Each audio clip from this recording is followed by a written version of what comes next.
See how long it takes. Let's go. She almost brought down the chair. As we get started today, obviously first exam is tomorrow, and I think I've mentioned to y'all that if you're in the 9:30, I'm going to be in there from basically about 8:30 in the morning tomorrow, so if you want to come in and get started a little bit early. If you're in the 11 to 12:15 class, I have a room set aside, and the room that I set aside is going to be from like 12:15 until. So if you need a little bit of extra time afterwards, there's going to be a place to go so that you don't have to worry about time pressures, whether you're in the morning class or in the afternoon class. So either way, we should be good as far as that's concerned. For the exam tomorrow, pretty straightforward kind of thing. And I've said this, but let me just go ahead and make sure that this is all pretty straight. Number one, Chapter 5 is not on there.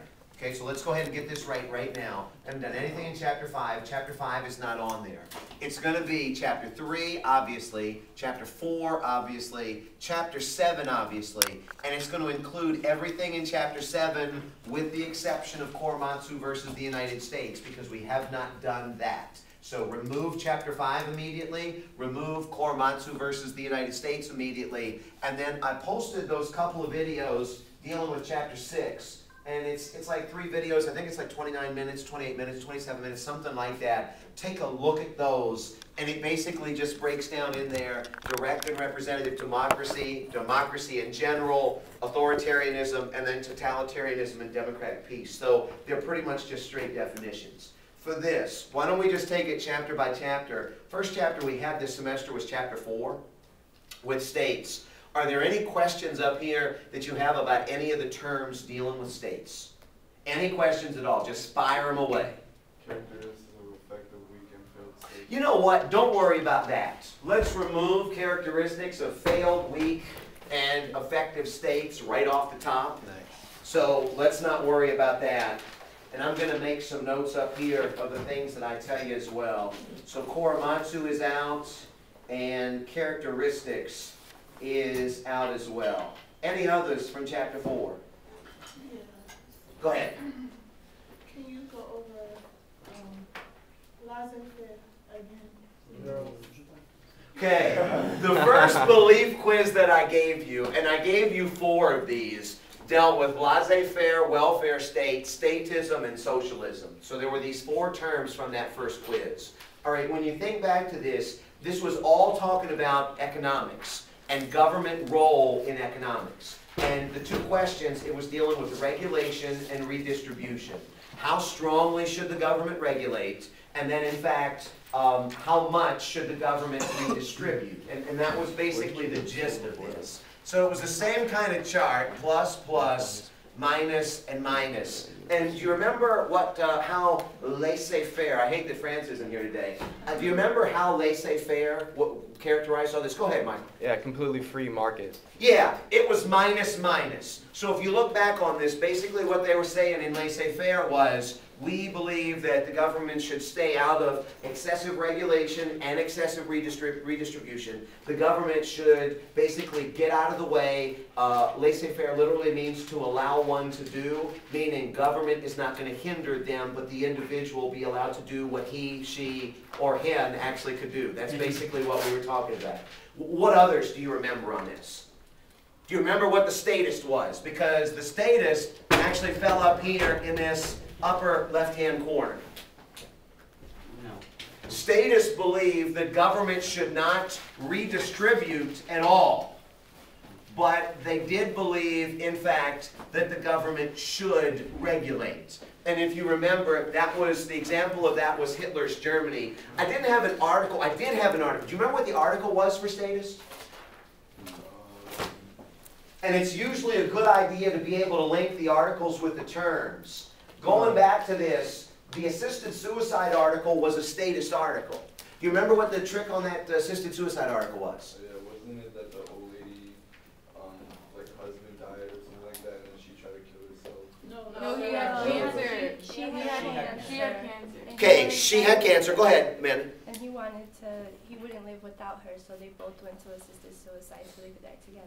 They both went to assisted suicide. Okay, understand on this. When we were talking about the statist idea, if you remember, the statist basically said that if you weren't contributing to the state, then you were a drain on the state. That's what they were saying. And in Hitler's Germany, if you remember, they killed, obviously, you know, the Holocaust went on. They killed gypsies. They killed disabled people if they couldn't take care of themselves. They killed old people if they couldn't take care of themselves. In fact, they killed the gays. I mean, there were a lot of people that were killed in old Germany. But the bottom line was, if you weren't there able to help the state, then in fact you were subtracting from it.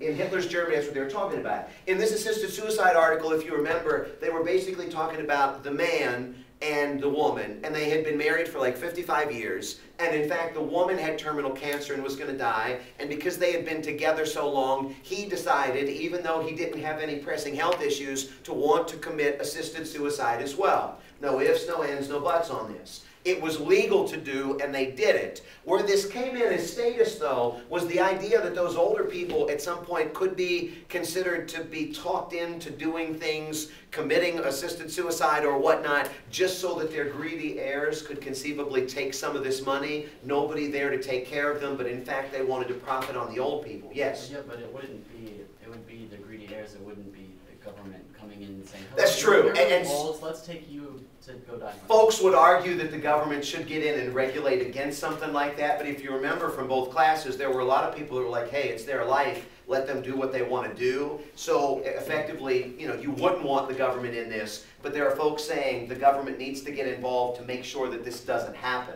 A better example of this, though, was actually the one that was dealing, golly, where is it now? It was basically dealing with the health care. Do you remember the death panel article? Yeah. Oh, yeah. The death panel article was a better one. Why would this have been a really good example of statist? Because they, What was the death panel? it was either if the person could get the dialysis or not. Right? Yeah? So what did the death panel have to do with? Because you're right. Go ahead.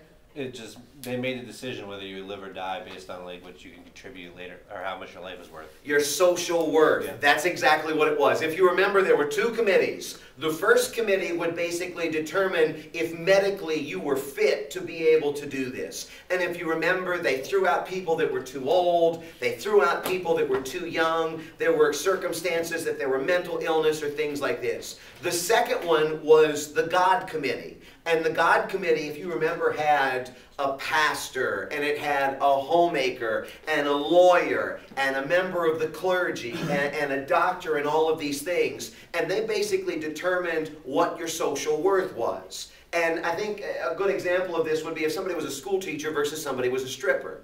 If you were a school teacher, the argument would be you're going to be giving back more social worth. Whereas you're a stripper, well, there might be some worth in that, but it's not going to be the same. In fact, Chris, if you were a school teacher, you see what I'm saying? Right, exactly. And so that was really the trick with this. Make sure that you can match articles with these terms. But that, okay, we're 3 down. That was the statist idea. Go ahead. Yeah, that's more my question. Like, we were wondering, how do we study, obviously the questions at the end of the chapters, those are self-explanatory, the terms, got that, but we're wondering how like, you're going to test us on the articles. Y'all are in the longer classes, and with the longer classes, there's going to be more to write. So what I'm going to ask you for on this is going to be a mix of 5 and 10 pointers. A 5-point question might have to deal with one particular article, like explain the death panel. You know, that kind of a thing. Explain the controversy of the death panel. Okay. That kind of a thing. A 10-point question might be explain discrimination. We've talked about a number of articles that deal with Hispanic Americans. Explain some of the themes that you've seen. And if you think back to it, and that would be a 10-pointer maybe, we had the Anthem article just the other day. We had the taco stand article from previously. I mean, there have been several articles that will go in. But the idea is I want you to be able to tell me the story. That's fine. Because there's a controversy, and then be able to relate it back to a term. Because the articles are typically an example of something. Okay? Now, to get back into the chart just a second. Okay, that was status. So if you believe in government not regulating and not redistributing, that's laissez-faire. If you believe in government regulating but not redistributing, that was statist. The other two that are up here, we had socialist and we had welfare state. Socialist actually fell up here. And socialist example, if you remember with this, believes in regulating and redistributing. So they are going to tell, government is going to tell business what to produce. They're going to tell them how much of it to produce. They're also going to own property. They're going to redistribute wealth, these kinds of things. So they believe in a very active government. The laissez-faire article example was the paid vacations, if you remember that one. And when you get into the socialist example, that was Rick Santelli. Do y'all remember him? Yeah. Who was Rick The Santelli? guy with the housing market. And The guy with the housing market. Chicago Stock Exchange. Yeah, he was on the floor of the Chicago Stock Exchange, and what did he say about this Basically, government refinancing? Taxpayers were subsidizing bad bets in the housing market. That's right, and the argument on this, and there's a couple of ways that you can look at this, because Santelli kind of leaks into statism too.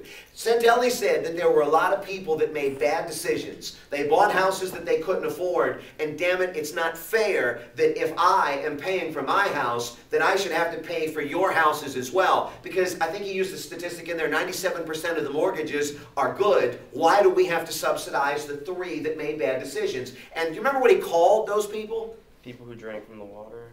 He did say that, but he called them losers very, very specifically. Why do we have to subsidize the losers' mortgages? Now, the statist element is, he said, why are we rewarding the people that are drinking the water when we should be rewarding the people that are actually carrying the water?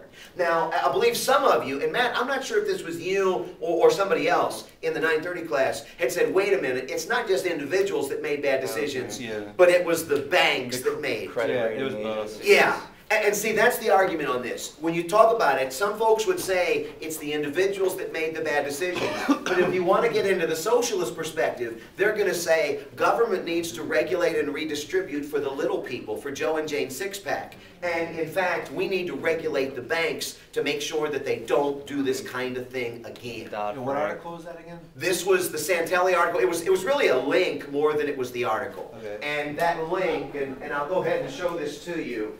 That link is, cleverly enough,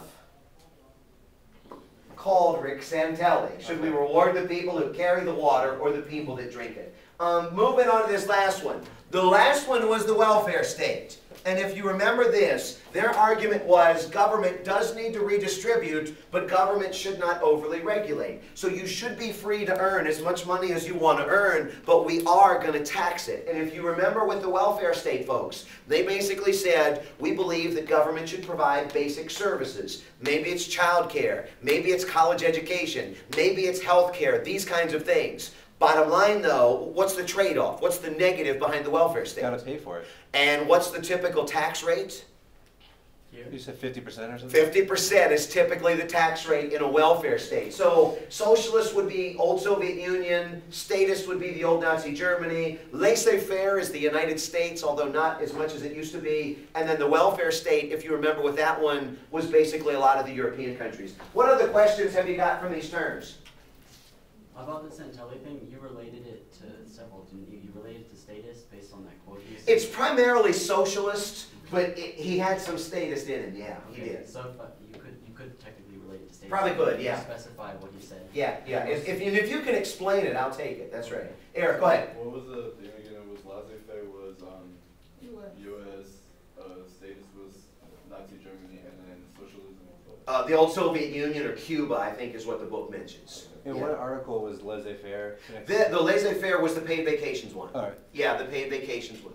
Looking at these, nation and state is pretty straightforward. Nation and state is pretty straightforward. Do you remember what the difference was between nation and state? Nation is actually like people with a shared culture. And Yes. And then state is like government and they're forced into it. And Nation, the question that we had on this was which one came first, and there's always debate about this. But the definitions, nation is basically talking about people that have a shared language, a shared history, a shared culture, these kinds of things. And when you think about it, the Jewish nation for a long time never had a country, but they sure did, when you think about it, they sure did have a shared culture, a shared language.